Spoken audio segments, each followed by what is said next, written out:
Understanding when it's time to pivot in a relationship. Many times people have no clue what they truly want. And when they think they do, their desires adjust and change. Yet we enter relationships and marriages seeking permanence instead of adventure, even though it was the adventure that made us want to marry this person in the first place. The desires you have at 20 generally change by 30 and so on. The adventure you seek, which makes you want to get married and be connected to someone, is like holding a butterfly in your grip instead of having open hands so it can fly and return at will. You are afraid it won't come back. But it will, or maybe it won't. 2 challenging questions. 1. Are you clinging to a relationship out of fear of loneliness rather than seeking genuine connection? 2. Have you ever honestly assessed whether your relationship aligns with your evolving needs and desires? Make change or adjustment needed in relationship in real time. Being true to yourself and your feelings requires honesty with yourself first, then with your partner if you have one. Strength starts with being truthful to yourself. Learn to be true to yourself before you get into a relationship. 1. Do you really know what your greatest desires are right now? And even if you do, won't they change too? 2. When choosing a partner, don't you want someone who can grow with you as you change? Don't compare your relationship. Your relationship is unique and shouldn't look like any other. You don't have to end a good relationship just because it doesn't fit societal norms. Your partner may not be faithful, but if you need financial security more at this stage in your life, it's okay to be truthful with yourself and your partner about this.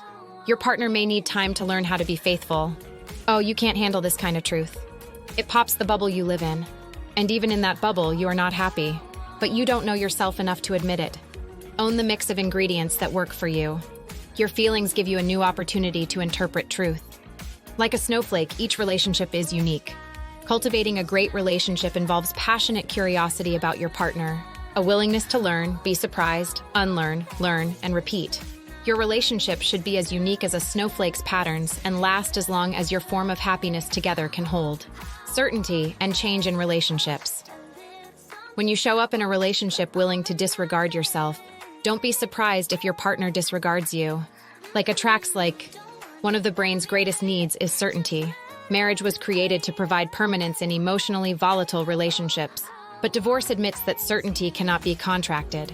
Not even with till death do us part vows before God. Creating meaning in relationships. You create and project meaning onto your relationships. As Bo Lotto stated, while you can measure what and when about people, you cannot measure their why. Fear is a state of certainty that leads to deeper assumptions and biases.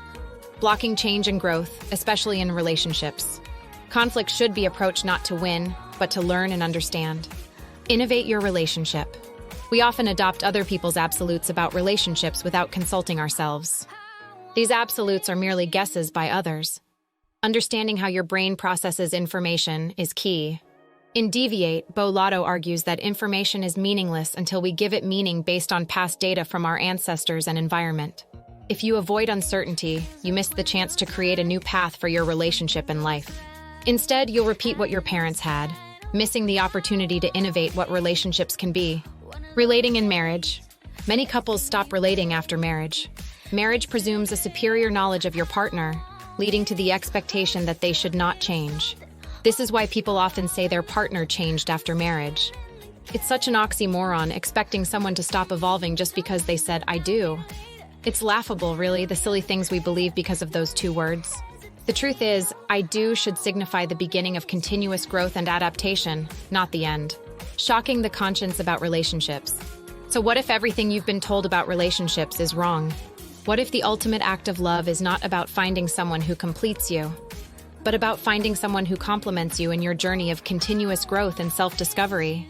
What if we dared to redefine what fidelity means? Not as a rigid adherence to physical exclusivity, but as a deep, unyielding commitment to emotional honesty and mutual support? Imagine a relationship where both partners are free to evolve, to question, and to redefine their roles without fear of judgment or loss. This isn't about endorsing open marriages or casual sex. Those who think that way are limiting their understanding to the superficial fantasies peddled by their favorite rappers or movies. This is about something much deeper and more profound. Ask yourself this: would you rather be in a relationship that looks perfect to the outside world but feels hollow, or one that might appear unconventional but is rich with genuine connection and mutual understanding? Consider this. The real betrayal isn't in breaking societal norms, but in betraying yourself by staying silent about your true needs and desires. What if the most radical act of love is to encourage your partner's growth, even if it means they might outgrow the relationship? In the end, the courage to embrace uncertainty and the willingness to constantly renegotiate what togetherness means might just be the keys to a truly fulfilling relationship. This goes beyond lust. This might be what true love is. Dare to disrupt, to reimagine, and to co-create a love that is as unique and evolving as you are.